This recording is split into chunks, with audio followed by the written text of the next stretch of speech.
முதலமைச்சர் கட்டி துளாவுகிறார். நேற்றைக்கு முன்தினம் பிரதமரை சந்தித்து எங்களுக்கு அனுமதி கொடுத்தாக வேண்டும், மேகதாட்டு அணை கட்டியாக வேண்டும் என்று சித்தராமையா வலியுறுத்துகிறார். முதல் நாள் டி.கே. சிவகுமாரும் நமது முதலமைச்சர் கட்டி துளாவுகிறார். அப்படி என்றால் காவிரி உரிமை மீண்டும் பறிபோகும்.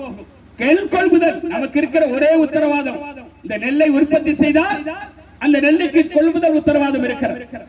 ஆனால் இந்த கொள்முதல் உத்தரவாதத்தை சென்ற ஆண்டு திராவிட முன்னேற்ற கழக அரசாங்கம் ஒட்டுமொத்த தமிழகத்தையும் நெல் கொள்முதலை தனியாருக்கு தாரை வார்த்து அரசாணை போட்டது.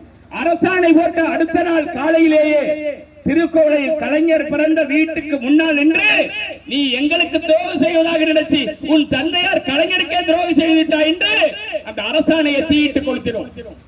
உடனடியாக துறை செயலாளர் என்னை அழைத்தார். நீங்கள் சென்னைக்கு வாருங்கள், முதலமைச்சர் உங்களோடு பேச சொல்லி இருக்கிறார் என்று. நான் சென்னைக்கு சென்றேன். அது தவறுதலாக வந்துவிட்டது. காவிரி டெல்டா தவிர்த்து மற்ற மாவட்டங்கள் தனியார் கொள்முதலுக்கும் காவிரி டெல்டாவில் கொள்முதலை அரசே செய்யும் என்று சொன்னார். ஆனால் 4 ஆண்டு காலமாக கொள்முதல் நிலைய பணியாளர்களை கூட தேர்வு செய்யாமல் காலி பணியிடமாக வைத்திருக்கிறார்.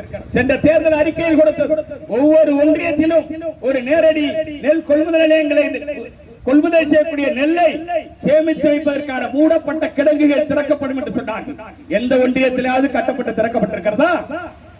இன்று வரையிலும் கொள்முதல் செய்த சம்பா நெல்லு கூட கொள்முதல் நிலைய வாயில்களே கிடக்கிறது. ஆனால் 6 மாதத்திற்கு தேவையான அரிசி எல்லா கிடங்குகளிலேயும் இருப்பு வைக்கப்பட்டிருக்கிறது. எப்படி இந்த அரிசி இங்கே வந்தது?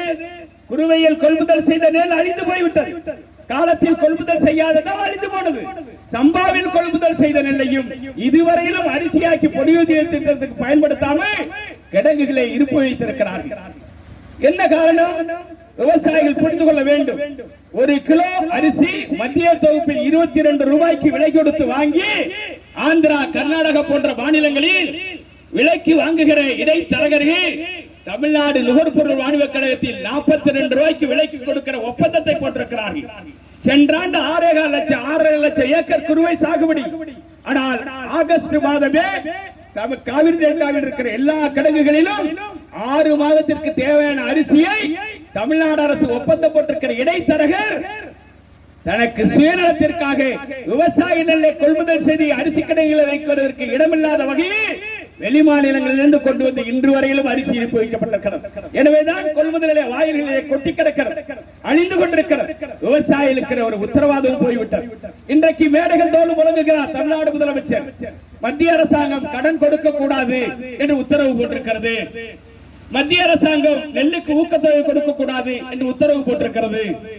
ஒரு முதலமைச்சர் ஜனவரி மாதம் போட்ட உத்தரவை 39 பாராளுமன்றங்களை வெற்றியடைய செய்த இந்த விவசாயிகளுக்கு நீ நம்பிக்கைக்குரியவராக இருந்திருந்தால் பாராளுமன்றத்தில் விளக்கம் கேட்டிருக்க வேண்டாமா? 3 மாத காலமாக பாராளுமன்றம் நடந்து கொண்டிருக்கிறது. அந்த பாராளுமன்றத்தில் விளக்கம் கேட்டிருக்க வேண்டாமா?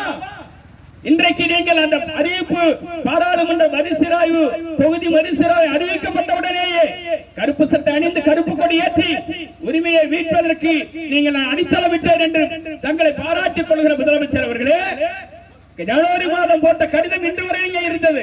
அந்த கடிதம் ஒரு அர்த்தமற்ற கடிதம். ஒரு மாநில அரசுடைய நிதியில் இருந்துதான் ஊக்க நிதி கொடுக்கப்படுகிறது நெல்லுக்கு. கூட்டுறவு கடன் தள்ளுபடி என்று சொன்னால் அது மாநில அரசு நிதியில் இருந்தால் ஈடு செய்யப்படுகிறது. மாநில அரசு செலவை தடுத்து நிறுத்துவதற்கு மத்திய அரசுக்கு அதிகாரம் இல்லை. இது உண்மை. இது தெரிந்துமே பொய் பிரச்சாரம் செய்கிறார். இந்த செய்தி, இந்த சுற்றறிக்கை என்பது ரிசர்வ் வங்கியினுடைய செலவின கட்டுப்பாட்டு துறையுடைய செயலாளர் அவர் ஒரு கடிதம் எழுதுகிறார். ஒரு பேரிடர் வருகிற போது, சட்டமன்ற தேர்தல்கள் வருகிற போது, உலகத்தில் போர் வருகிற போது அவருடைய கடமை, ரிசர்வ் வங்கியினுடைய கடமை. ரிசர்வ் வங்கி தன்னாட்சி அதிகாரம் கொண்ட ஒரு அமைப்பு. அந்த அமைப்பினுடைய செலவின தொகை கட்டுப்பாட்டு துறை செயலாளர் ஒரு கடிதம் எழுதுகிறார். நீங்கள் ஊக்கத்தொகை கொடுப்பது ஒரு பொருளுக்கு மட்டும் கொடுக்க கூடாது. பருப்பு உள்ளிட்ட உளுந்துக்கு ஊக்கத்தொகை கொடுக்கப்பட வேண்டும். எல்லா பொருட்களையும் உற்பத்தியை பெருக்க வேண்டிய தேவை இருக்கிறது. உணவு பற்றாக்குறை இருக்கிறது. நான் உணவுக்கான தேவையான பருப்பு, உளுந்து உள்ளிட்டவை வெளிநாட்டில் இருந்து இறக்குமதி செய்ய வேண்டிய நெருக்கடி ஏற்பட்டிருக்கிறது. எனவே எல்லா பொருளையும் ஊக்கப்படுத்த வேண்டும், உற்பத்தியை தீவிரப்படுத்த வேண்டும் என்று அந்த சுற்றறிக்கை சொல்லுகிறது. சில நிதி நிலைமையை கருத்தில் கொண்டு மாநில அரசுகள் செலவின தொகையை குறைத்துக் கொள்ள வேண்டும். இது அவருடைய கடமை. அது மாநில அரசை கட்டுப்படுத்தாது. ஆனால் அதை சொல்லி இன்றைக்கு வாக்கு கேட்டுக் கொண்டிருக்கிறார். எனக்கு இருக்கிற சந்தேகம், விவசாயிகளுக்கு இருக்கிற, உங்களுக்கு இருக்கிற கொள்கை, இனி மீண்டும் திமுக ஆட்சிக்கு வருமையானால் காவிரி உரிமை பறிபோய்விடும். மீண்டும் திமுக ஆட்சிக்கு வருமையானால் நெல் கொள்முதல் உரிமை தனியாருக்கு தாரை வார்க்கப்படும். மீண்டும் திமுக ஆட்சிக்கு வருமையானால் கூட்டுறவு வங்கிகள் கலைக்கப்படும். நான் இங்க இருக்கிற அவர் மாநில தலைவராக இருக்கிறார். அவர் பதவியில் இருந்த போது அவர் கூட்டுறவு சங்க பணியாளர்களுக்கு தலைவர் அண்ணன் மலர்வேந்தர் அவர்கள். மாநிலம் முழுமையில் அவரை தெரியும். 2008 இந்த தொடக்க வேளாண்மை கூட்டுறவு சங்கங்களை தொடக்க வேளாண்மை கூட்டுறவு வங்கிகளாக பெயர் மாற்றம் செய்தது திமுக அரசாங்கம். அன்றைக்கே நாம் எதிர்த்து குரல் கொடுத்தோம். பாலசுப்ரமணியனும் வைரவனும் நாங்களும் தொலைக்காட்சியில் ஒன்றாக அமர்ந்து இந்த விவாதத்தை நடத்தி திமுக கூட்டுறவு சங்கங்களை பணி கொடுக்கிறது, எதிர்காலத்தில் இது ரிசர்வ் வங்கி கட்டுப்பாட்டிற்குள் போக போகிறது என்பதை அழுத்த நிறுத்தமாக 2008 எடுத்துரைத்திருக்கிறோம். எனவே விவசாயிகளுக்காகவே சங்கம் நடத்துகிறேன். எனக்கு அரசியல் கிடையாது, எனக்கு எந்த கொள்கையும் கிடையாது. என் கொள்கை, என் லட்சியம் விவசாயிகள் உரிமையை பாதுகாப்பது, விவசாயிகள் உரிமையை மீட்டெடுப்பது. இது ஒண்ணுதான். இந்த ஒண்ணுக்காகத்தான் இன்றைக்கு இந்த மண்ணிலே நான் டிஆர்பி ராஜா அவர்களுக்கு வாக்களிக்க கூடாது என்று நான் உங்கள் பாதம் தொட்டு வணங்கி கேட்டுக் கொள்கிறேன். காரணம், அவர் வெற்றி பெற்றால் இந்த மண் மீண்டும் நிலக்கரி மீத்தேன் திட்டத்திற்கு தாரவார்க்கப்படும். நான் கடந்த ஆண்டு கூட உள்ளிக்கோட்டையில் அந்த போராட்டம் நடத்தி இருக்கிறேன். ஏன் என்பது அவருக்கு தெரியும், எனக்கும் தெரியும். உலகமே அமெரிக்காவோடு தடையற்ற வர்த்தக ஒப்பந்தத்தில் இந்தியா கையெழுத்திடக்கூடாது என்று சொல்லுகிறோம். நம் தொழில்துறை அமைச்சர் டிஆர்பி ராஜா அவர்கள் சென்னை வர்த்தக மையத்தில் புதிய தலைமுறையில் ஒரு செய்தியை கொடுக்கிறார். இந்தியாவும் அமெரிக்காவும் தடையற்ற வர்த்தக ஒப்பந்தத்தை கையொப்பமிட்டால் தமிழ்நாட்டினுடைய பொருளாதாரம் உச்சத்திற்கு சென்றுவிடும் என்று அவர் செய்தியாளர்களிடம் தெரிவிக்கிறார். உலகமே அமெரிக்காவோடு கையெழுத்து போடக்கூடாது, இந்தியா கையொப்பமிட்டால் இந்திய விவசாயம் அழிந்து போவார்கள், எனவே கையொப்பமிடக்கூடாது என்று சொல்லுகிற போது தமிழ்நாட்டுடைய பொருளாதாரம் உச்சத்துக்கு செல்லும் என்று சொன்னவர் நம் மரியாதைக்குரிய சகோதரர் டிஆர்பி ராஜா. கார்பரேட்டோடு பங்குதாரர் அவர். எனவே கார்பரேட் லோகத்தோடு அதானியோடு சேர்ந்து குரல் கொடுக்கிறார், அம்பானியோடு சேர்ந்து குரல் கொடுக்கிறார். எனவே விவசாயிகளுக்கான ஒரு வேட்பாளரை நீங்கள் எஸ் காமராஜ் இந்த மண்ணை காப்பாளராக, உங்கள் குடும்பத்தில் ஒருவராக, உங்களோடு கூப்பிட்ட குரலுக்கு குரல் கொடுத்து ஓடி வருபவராக நமது காமராஜ் இருக்கிறார். அவரை நீங்க புறந்தள்ளிவிட முடியாது.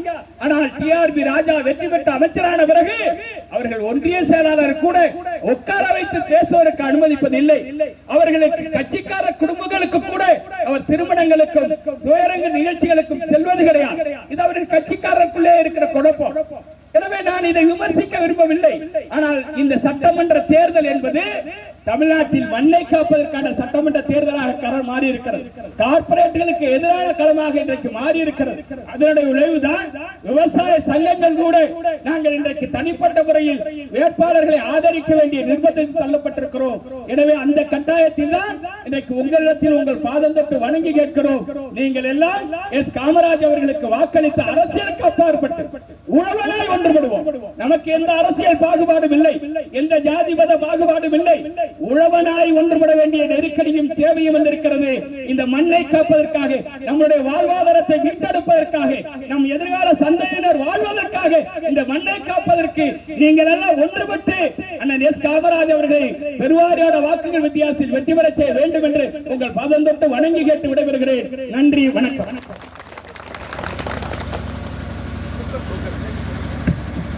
குக்கர் சின்னத்தில் வாக்களித்து வெற்றி பெற செய்ய வேண்டும் என்று நான் உங்களை வணங்கி கேட்டுக்கொள்கிறேன்.